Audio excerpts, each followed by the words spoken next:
आज आहे आषाढी एकादशी आणि दररोजची जी आपली पूजा असते की नाही तर ती माझी झालेली आहे. आणि तिकडे सुद्धा बघा एक विठ्ठल रखुमाईचं पण छोटं आतमध्ये एक मूर्ती आहे. तिकडे सुद्धा मी तुळशीचे पानं वगैरे तिकडे वाहिलेली आहेत. पण माझ्याकडे ही परत एक आणखीन एक मूर्ती होती. मग म्हटलं चला आज आषाढी एकादशी निमित्त आपण छान अभिषेक घालून सेपरेट पूजा करावी. यासाठी दररोजची जी पूजा असते ना ती तर झालेलीच आहे. मग मी बाजूलाच दुसऱ्या जी मूर्ती आहे ना, तर त्याचा अभिषेक करून सेपरेट पूजा करत आहे. तर अगोदर पाण्याने, त्याच्यानंतर दुधाने, म्हणजे या ठिकाणी आपण दुधाने, दह्याने किंवा पंचामृत म्हणा, हळदीचं जे असतं मिश्रित किंवा सुगंधी जे लेपन असतं की नाही आपलं अष्टगंधाचं वगैरे, म्हणजे वेगवेगळ्या ह्यांनी खरं तर अभिषेक करतात. पण मी दुधानेच केलेला आहे, दिवा लावलेला आहे. आणि आत्ता जो दिवा लावलेला आहे ना, तो तेलाचाच आहे. आणि नंतर जी आरती असेल ना, ती तुपाची होती बरं का. म्हणजे मी एकाच ह्याच्यातून ती केलेलं होतं. म्हणजे असं वाटू नये यासाठी छोटीशी रांगोळी काढली. त्याच्यानंतर बघा गंध वगैरे लावला. आणि पूर्ण पूजा करताना ना काही जरी चुका झालेल्या असतील ना तरी सुद्धा असं इग्नोर करा, कारण की प्रत्येक गोष्ट समजा मला माहीत नसेल किंवा वेगळी पद्धत असू शकते प्रत्येकाची, किंवा मला तेवढा अनुभव सुद्धा नाही. पण मनातली जी श्रद्धा आहे किंवा पांडुरंगाविषयी विठो माऊलीविषयीची जी श्रद्धा आहे ना, जी ओढ आहे ती सगळ्यांसारखी तीच कायम आहे. खूप वाटत होतं माहिती आहे का की तिकडे यावं, पण आत्ताच आलेलो शक्य होत नाहीत गोष्टी. आणि पूर्ण पंढरपूरला जाण्याची इच्छा तर आहेच, बघूयात कधी पूर्ण होते. आणि त्यामुळे खूप मनापासून पूजा करते. बघू कधी पांडुरंग बोलवते आपल्याला तिकडे. आणि दिंडीला पण जायची इच्छा आहे, पण माहीत नाही कधी जाऊ शकेल की म्हणजे नाही का कधी होईल. पण चालत तर कधीतरी एकदा तरी नक्कीच जाईल, कारण की घरचे आहे ना, वारकरी संप्रदायच आहे दोन्हीकडे, सासरी माहेरी माझे आईवडील जातात. आणि इकडे सासरचे पण असे दिंडीत चालत जात नाहीत, पण दरवर्षी जातात किंवा कार्तिकी वारीला माझे सासरे जातात ना, तर त्यामुळे त्यामुळे दिंडीत जायची सुद्धा इच्छा आहे. बघू, एक वर्ष तर नक्कीच जाणार आहे. आणि त्यानंतर बघा पूजा झालेली आहे. पूर्ण पांडुरंगाचं जे प्रिय आहे तुळशीचे जे पानं किंवा मंजुळं असलेली जी पानं आहेत ना, तर त्याने ज्यावेळेस बघा खूप सुंदर दिसत आहे, छान असं पूजा झालेली आहे. शेवटी आरती वगैरे केली. त्याच्यानंतर पूर्ण नाही का सगळ्या देवांना दाखवली आणि एवढं छान वाटत होतं. चला पांडुरंगाकडे एकच मागणं मागते की सर्वांना सुखी ठेव, प्रत्येकाची जी मनातली इच्छा असेल ना ती पूर्ण होऊ देत, सगळीकडे पाऊस पडू दे किंवा सगळ्यांचं सगळं भलं होऊ दे. आणि त्याबरोबरच माझी पूर्ण पूजा झालेली आहे. एकदम छान वाटत होतं, प्रसन्न वाटत होतं. तर अशी बघा छान पूजा झालेली आहे. मंदिरात खरं तर जागा नव्हती म्हणून साईडलाच ठेवलेली आहे आणि सेपरेट पूजा केल्यामुळे उलट अजून छान वाटलं, मस्त वाटत होतं. नाही का स्पेशल आहे आज काहीतरी, पांडुरंगाचं हे फिलिंग येत होती तिकडं असे बघितलं तरी सुद्धा. हॅलो फ्रेंड्स, मी वर्षा आपलं सर्वांचं मनापासून स्वागत करते. आणि आज आहे आषाढी एकादशी. आणि आषाढी एकादशी निमित्त माझ्याकडून आणि माझ्या परिवाराकडून तुम्हा सर्वांना खूप खूप शुभेच्छा. आजच्या दिवशी पूर्ण पंढरपूर असं नाही का विठुरायाच्या नामाने असं गजबजून गेलेलं आहे. अक्षरशः तिकडं पूर आलेला आहे वारकऱ्यांचा. आणि हीच एक गोष्ट आहे की आम्ही मिस करतो, फक्त आता सध्या टीव्हीवरती बघतोय, कारण की गेले 7 वर्ष झालं म्हणजे इकडेच आहे, त्याच्यामुळे नाही का म्हणजे त्या गोष्टी आम्हाला दिंडी वगैरे ज्या पण आहे ना त्या आम्ही फक्त टीव्हीवरती किंवा असंच बघतो. प्रत्यक्ष अनुभवलेल्या आहेत त्या गोष्टी लग्ना अगोदर म्हणा किंवा त्याच्यानंतर 1-2 वर्ष फक्त. आणि बघा खूप दिवसानंतर साडी नेसली, कारण की वटपौर्णिमेला पूर्ण नाही का एकदम नऊवारी, त्याच्यात पूर्ण सगळं तयारी, पुरणपोळीचा स्वयंपाक, त्यावेळेस खूप अशी नाही का धावपळ होते. पण स्पेशली आज नाही का असं उपवासाचं काय असेल ना त्यावेळेस एवढं काय नसतं, म्हणजे पूजाला वेळ गेला बरं का मला दुसरं पण, म्हणजे घर पूर्ण क्लिनिंग सगळ्या गोष्टी आवरायला. पण विशेष म्हणजे उपवासा दिवशी जास्त काही बनवायचं नसतं स्वयंपाक वगैरे, त्याच्यामुळे मग पटकन आवरलं. आणि ही बघा एकदम सिंपल साडी ना, असं वेगळं नाही का, म्हणजे बाहेर जायचं असेल तर मग जरा थोडंसं काटापत्राची किंवा थोडं मेकअप याला उशीर लागतं. पण ही खूप सिंपल आहे, बांधणीची साडी, आणि दिसायला खूप सुंदर दिसते आणि अंगावरती पण एवढं मस्त वाटते मला. याचं खरं तर ब्लाऊज स्टिच केलेलं नाही, मला खूप दिवसापासून ही नेसायची होती. पण आता म्हटलं ठीक आहे, ब्लाऊज जरी नसलं तर हे याच्यावरती मॅचिंग होते आणि खूप सुंदर दिसते. पूर्ण तुम्हाला दिसते. आणि मावशी मला काय म्हणत होत्या, आज क्या है साड़ी पहनी है, आज बड़ी ग्यारस है ना हमारी, तो बहुत बड़ी पूजा होती है, सब लोग जाते हैं पैर चल के. आणि त्यांचा पण खरं तर उपवास असतो आता, सगळ्या त्या एकादशी पकडतात. मग चहा केला आम्ही दोघी जणी, चहा पिलो मस्त. मग मला काय म्हणत होते की सियाचं आप नाही करते, कारण की म्हणजे जसं की म्हणजे त्यांनी जशी पूजा मला सांगितली ना तर ती एकदम हरतालिकेचं आपलं जसं असतं की नाही तसंच, म्हणजे महादेवाची पूजा करायची. फक्त ते धान्य जे असतं ते उगवायचं असतं अगोदर, म्हणजे उगवून ठेवायचं. 5 दिवस सकाळी संध्याकाळी नवीन कपडे घालून पूजा करायची, आरती करायची महादेवाची, त्यानंतर मंदिरात पण जायचं. स्पेशली पूजा, गौरी पूजा म्हणून आहे. पण आपल्याकडे हरतालिकेलाच आहे ना असं. त्यात मला त्याची एवढी माहिती पण नाही. आणि सिया आता 4 पण वर्षाची पूर्ण नाही झालेली. मग म्हणलं 5 वर्षानंतर म्हणजे त्या म्हणत होते की तुम्ही इकडे राहता ना, मग इकडच्या सारखं ही पूजा पण करू शकता. तर म्हटलं बघूया. यावेळेस आता प्लॅनिंग पण नाही, ते उगवलेलं पण नाही. रेडीमेड पण भेटतं बरं का ते इकडे, सगळं आता मार्केटमध्ये असतं ते या 5 दिवसात. पण म्हणजे जसं काही प्लॅनिंग पण नाही. तर बघेल मी पुढच्या वर्षी नक्की ते करायचा प्रयत्न करते. आणि त्याच्याविषयी मग जेवढी मला आणखी माहिती जास्त म्हणजे भेटेल की नाही, म्हणजे पुढच्या वर्षी केलं तर ते सांगेलच सगळं.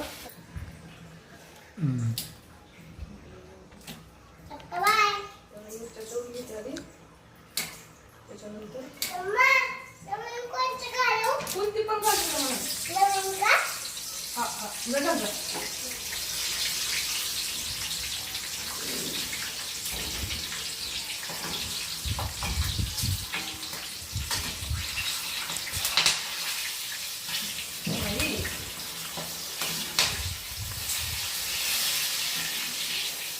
म्हणून मला देतात वाटत नाही. बस का कळतंय जरा चांगलं. आपण किती बोलते तेल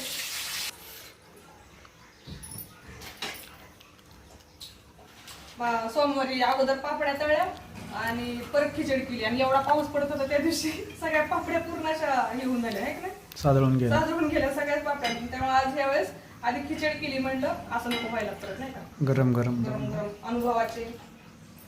आता एक एक एक एक एक एक चिप्स तळायचे म्हणल्यावर कसं काय व्हायचं. कढई छोटी मोठी त्या दिवशी मोठी केली होती.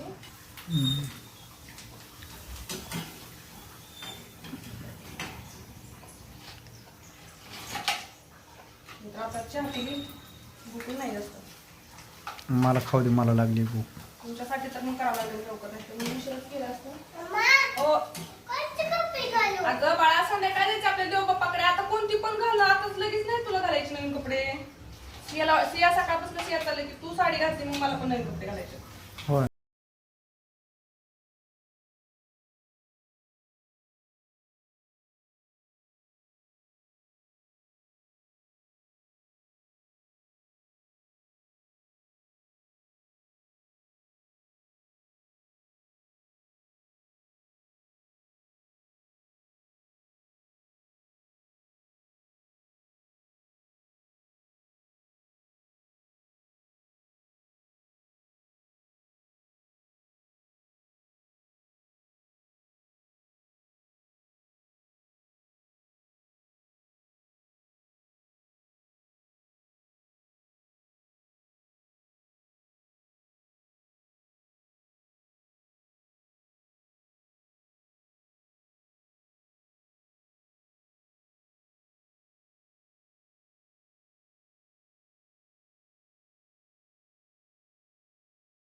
आणि 2 वाजून गेले, म्हणजे 2:30 वाजत आले. एवढा म्हणजे माहिती का पूर्ण आभाळ आले, म्हणजे एकदम काळोख झाल्यासारखं झाले. आणि खूप असं गार हवा सुटली. पाऊस होतं बहुतेक, कारण की बघा इकडून पूर्ण आभाळ पण कसं झालंय, खूप जास्त आभाळ आले. आणि आम्ही तर विचार केलेला की 4-5 वाजता मंदिरात जायचंय, पण माहित नाही जरी पाऊस पडला आणि परत उघडला तरी सुद्धा आम्ही जाणारच आहे. पण एकदम हवा सुटली पूर्ण. आणि बघा चिमचिम चिमचिम यायला लागली. खूप भिज वाटते पावसात. पण काळं काळं काळं काळं झालेलं आहे. आणि इकडच्या साईडने पण बघा पूर्ण असं भरून आलंय. सुरू झालेली झालेला आहे पाऊस. आणि बघा आता इतक्यातच एवढा पाऊस सुरू झालाय मोठा एकदम.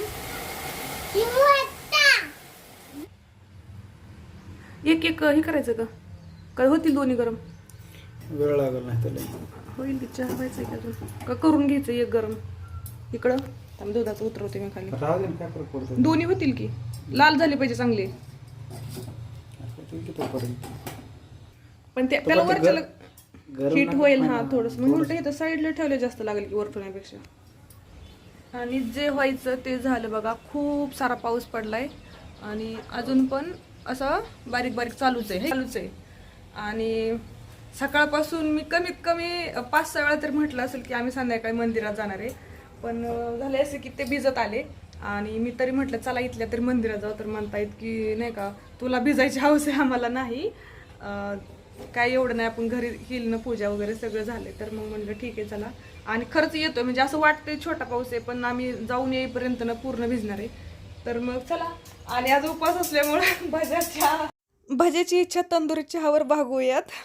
आणि नाही का म्हणजे पाऊस पडला आणि असं वातावरण म्हणलं की नाही आणि त्यात सुट्टी असेल किंवा हे घरी असले की म्हणजे हमखास भजी होतातच. पण आज उपवास असल्यामुळे भज्याचं नाही का काय करू शकत नाही. मग म्हटलं चला आपण तंदुरी चहा करू. तर असं चाललंय. आणि आम्ही म्हणतोय भिजायचं नाही, अरुण शिया खाली गेलेत खेळा. दोघं पण भिजतायत खरोखर. नाही 5-10 मिनिटात होतं लगेचच. आणि इतकं लाल व्हायची बी काय गरज होत नाही हो. ते गरम झालं की त्याच्यात बरोबर 1 कप चहा म्हणजे हेच होतं ना बघा. होतं तेवढा नाही, म्हणजे तेवढा कप भरून चहा आहे की नाही तेवढं त्याला म्हणजे नाही का बुडबुड ते म्हणजे तंदुरी होण्यासाठी सफिशियंट आहे तेवढं. हा उकळत म्हणजे त्याच्यात. तर तरी पण म्हटलं जरा आधी 5 मिनिटात गरमच होऊ देऊ आणि त्याच्यानंतर त्याला नका फिरू, आधी एकच होऊ द्या आणि त्याच्यानंतर दुसरंही करू आपण. म्हणजे आतल्या साईडने जेवढं ते हे होईल ना तेवढं पटकन उकळण बघा. हां आता वरून तर बऱ्यापैकी झाले. आता आतून बघा ते लगेच लालसर दिसायला लागले. हे बघा ते लाल लाल दिसायला लागले त्याचे काठ. काय झालं, चला या पटकन घरीच या. चल या, भिजली, चल लवकर. तो कशी हसती माकडीने. चला चला. बघा कसं दिसते पूर्ण ते ह्याच्यात असतं की नाही असं आगे टाकल्यानंतर कोळसा कसं दिसतो फुललेला तसं दिसते. लाल लाल झालाय पुरं. होते ते लगेच बाय चहा पर्यंत. तर असं तर आम्ही अर्धा कप चहा पितो. पण आता मी एक कप थोडं जास्त करते तंदुरी मध्ये छान लागेल. आणि उकळून थोडाफार बाहेरच पडून जाईल. बाहेर नाही पडत. हा त्याला थोडा जिरतो त्यामुळे पाणी टाकते आज मी थोडस. नाहीतर सर्रास पाणी टाकत नाही. मला पाण्याचा चहा नाही आवडत, दुधाचा चहा. मस्त बघा ते मस्त एकदम पूर्ण झाले कोळशासारखं. आणि पटकन आता चहा चोकायला पाहिजे. तर आज नाही का आषाढी एकादशी आहे आणि माझे आई वडील दरवर्षी दिंडी जातात. म्हणजे आम्ही खूप लहान होतो. आरू जसं आहे की ना आता 3री-4थी म्हणजे 4थी-5वी पासून म्हणजे माझ्या अगोदर वडील जायचे. आणि त्याच्यानंतर माझी आई पण मग हळूहळू जाऊ लागली. म्हणजे नाही का पहिले 2-3 वर्ष वडील गेले असतील बरं का दिंडीत एकटे. पण त्याच्यानंतर दोघं पण जायला लागली. आणि आता म्हणजे काय वाटत नाही बरं का. आता म्हणजे आम्हाला स्वतःला म्हणजे नाही का मी सकाळपासून एवढं अनुभवते की दिंडी खरंच किती म्हणजे तिथे एक आनंद आहे. किंवा म्हणजे पंढरपूरला जाण्यात किती सुख येते. पण लहानपणी काय माहिती असं वाटायचं की नाही का ज्यावेळेस माझे आई वडील दोघं जायचे आणि ते 8 दिवस असे थोडेसे हे वाटायचे. कारण की घरातनं आई वडील नसल्यानंतर मुलांना जरा थोडंसं करमतच नाही ना. तसं आम्हाला व्हायचं. आता आमची खूप मोठी फॅमिली म्हणजे सगळेजण खूप जीव लावायचे. आजी वगैरे होती किंवा सगळेजण चुलते हे असं कधी वाटलं नाही. पण ते आई वडिलांचं जे असतं ना ते म्हणजे ते जाणवायचं त्यावेळेस. आणि मग आम्ही आवर्जून ह्या एकादशीची वाट बघायचो 8 दिवसानंतर कधी. मग कधी कधी काय व्हायचे भाऊ आम्ही संध्याकाळची एकादशी दिवशी संध्याकाळीच घरी यायचे. नाहीतर मग कधी कधी दुसऱ्या दिवशी यायचे. मग ते संध्याकाळीच म्हणजे जास्त करून तर बार्शीलाच यायचे ना. मग एखाद्या वर्षी संध्याकाळी जर आले ना तर लय आनंद व्हायचा माहिती आहे का की नाही का आले 1 दिवस अगोदरच आले. म्हणजे म्हणजे आपली जी पिढी आहे ना तर असं कधी आई वडिलांविषयी म्हणजे व्यक्त करत नाही समजा प्रेम की नाही का असं. पण ते आता कळतंय की त्यावेळेस ते म्हणजे डोक्यात किंवा तसं मनाला ते वाटायचं की ते हेच होतं की आई वडील नाहीत आणि ते कुठेतरी जाणवायचं की नाही का. म्हणजे दिंडीतले हे दिवस ना कायम म्हणजे आठवणीत राहायचे. आणि आतुरता असायची की ते कधी घरी येतात दिंडी रिटर्न कधी फिरते याच्यासाठी. आणि घरी आल्यानंतर ते एक वेगळाच उत्साह असायचा. म्हणजे खेळणी वगैरे आणलेल्या असायची. रेवड्या खायला नाही घरी आल्यानंतर खेळणी वगैरे असायचं किंवा खायला वगैरे आणलेलं असायचं की. पण मनातून असं म्हणजे आता त्या गोष्टी कळतात की त्याच्यात नाही खरंच ते आल्यानंतर ते घरात म्हणजे एक असतं की ना हा माझे आई वडील पण आता आलेत घरात तो आनंद होता. आता त्या गोष्टी समजतायत. त्यावेळेस एवढं समजत पण नसायचं. म्हणजे नेमकं ती फिलिंग काय होती त्या गोष्टी आता समजतायत. आणि यावर्षी तर माझ्या वडिलांची तब्येत ठीक नव्हती तरी सुद्धा म्हणले मी जाणार आणि त्यांचे सगळे म्हणजे आमच्या शेजारच्या गावातली दिंडी निघते ना तिथून तर पहिल्यापासून ते कसं दिंडीत जातात आणि टाळ मृदंग म्हणा किंवा त्यांचं अभंग तिथे कीर्तन वगैरे असताना सगळ्या गायन वगैरे या गोष्टी त्यांच्या असतात ना तर मग सगळेजण आले होते ते दिंडीतले सगळे म्हणले की तू चालू नकोस पण आमच्या सोबत चल मग ते असं जे ट्रॅक्टर राहतो की ना त्यांचं सामान वगैरे किंवा देवाचं जे असतं ते तर ते त्याच्यातच फक्त बसणार चालवणार ट्रॅक्टर हळूहळू आणि मग गेले दिंडीत यावर्षी सुद्धा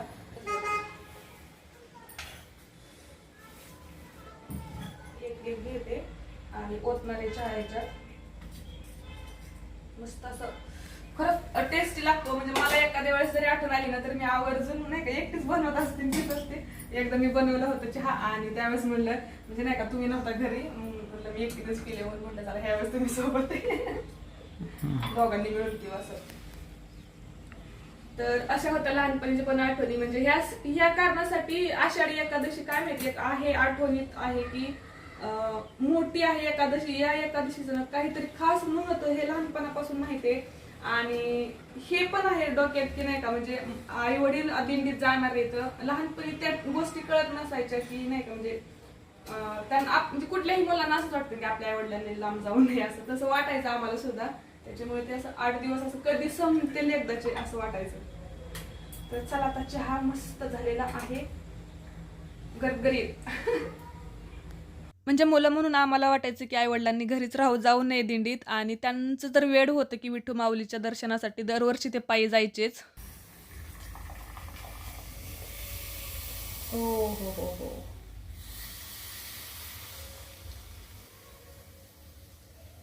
की नाही तो पूर्ण असा उकळूनच बाहेर निघतो बस बस थांबा थोडा टाकते अजून कप तरी भरायला पाहिजे की झाले ते आता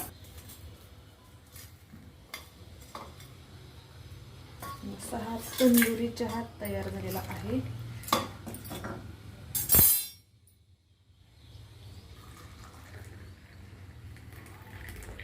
बरोबर झालं बरोबर की नाही कप भरलाय आता हे दुसरा खूप गरम झाले ते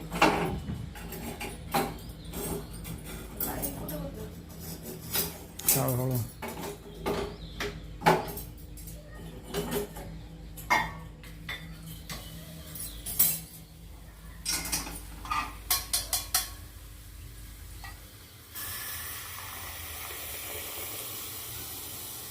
त्यात जिरून गेला काय चहा बघा की वाव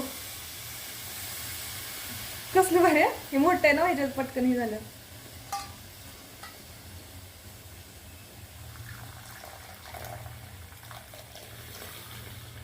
कारण की ते वरून पण गरम असते ना ते वरून जरी आलं ना तरी हे वर ह्याच्यावरती पण ते हेच होतं ना हीटमुळे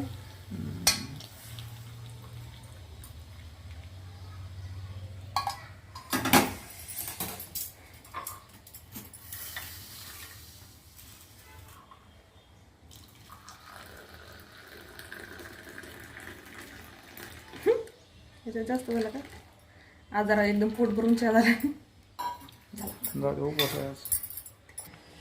तर चला या सगळ्यांनी मस्त तंदुरी चहा प्यायला माहितीये का एवढं मस्त झालं आणि खरोखर याची टेस्ट वेगळी लागते तुम्ही ट्राय करून बघा म्हणजे मी एवढा आवर्जून करते ज्यावेळेस खरं त्याच्यात होतं ना वेगळीच टेस्ट लागते आणि खमंग लागतं चहा वातावरण पावसाचं आहे त्याच्यामुळे अजून भारी लागणार आहे तर आम्ही 2 जण चहा पितो तुम्ही अजून ट्राय केलं असेल तर एकदा नक्की करून बघा